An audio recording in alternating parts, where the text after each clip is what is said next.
The power of proclaiming the Lord's death. One other lesser known aspect of the Holy Communion is the power of proclaiming the Lord's death.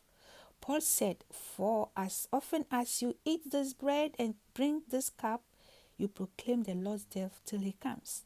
1 Corinthians chapter 11, verse 26. You might ask, what about the Lord's death are we proclaiming, and to whom are we proclaiming it? Paul said in Colossians chapter 2, verse 15, having disarmed principalities and powers, he made a public spectacle of them, triumphing over them in it. So when we remember Jesus' death, we are also proclaiming to the principalities and powers that they have been disarmed because Jesus has triumphed over them. Jesus told us to have communion often, so there must be something powerful about it. Do you think that Jesus would make us do something often without having our blessings in mind?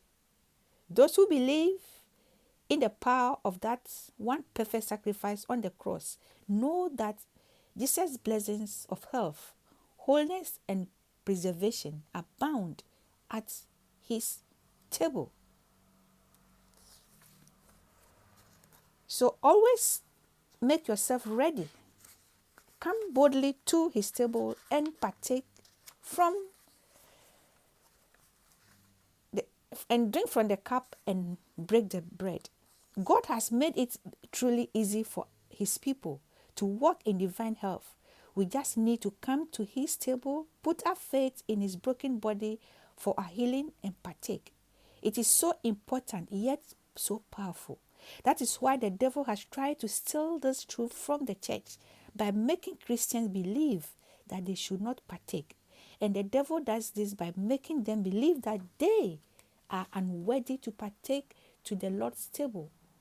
This erroneous thinking is largely due to a misinterpretation of the following Bible verse, 1 Corinthians chapter 11, verses 29 and 30. For he who eats and drinks in an unworthy manner eats and drinks judgment to himself, not discerning the Lord's body. For this reason, many are weak and sick, and among you, and many sleep.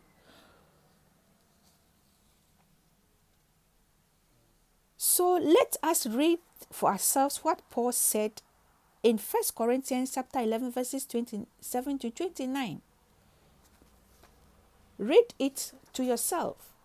Firstly, in verse 29, Paul says that if you eat and drink unworthily, you bring damnation to yourself.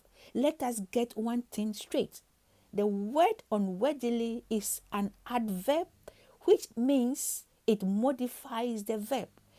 In this case, unworthily describes the action of eating and drinking. It is not describing the person who is eating or drinking. So Paul was not saying that if you are unworthy person, do not partake.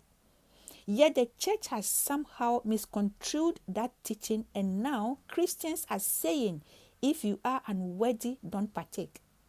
They say if you have sin in your life, don't come to the Lord's table, lest you become weak and sick and die prematurely. They have turned something that is meant to be a blessing into a curse. In any case, all of us who come to the Lord's table are unworthy and made worthy only by his blood. It is only Jesus' death that qualifies us to partake. Paul was not saying that we should not partake if we are unworthy. Paul was saying that we should not partake in an unworthy manner. What does this mean, to partake unworthily? Read the rest of 1 Corinthians chapter 11, verse 29, and you will conclude that if you fail to discern or understand the significance of the Lord's body, you are eating and drinking in an unworthy manner.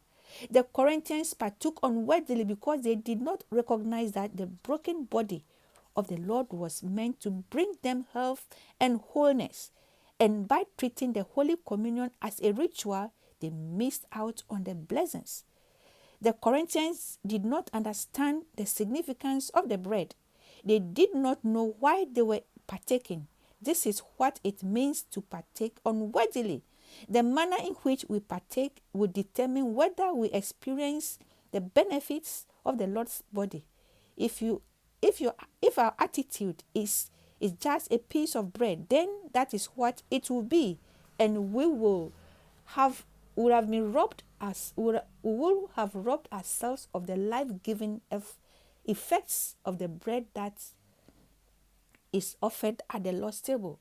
Paul described in greater details the manner in which the Corinthians partook. Let us take a closer look. 1 Corinthians chapter 11 verse 20 to 22. Therefore, when you come together in one place, it is not to eat the Lord's Supper, for in eating each one takes his own supper ahead of others, and one is hungry and another is drunk. What do you know? Why? What do you not know have? What do you not have houses to eat and drink? Stay tuned. Share this video. Amen and God bless. I hope you are blessed by this teaching on partaking in the Holy Communion worthily. Shalom.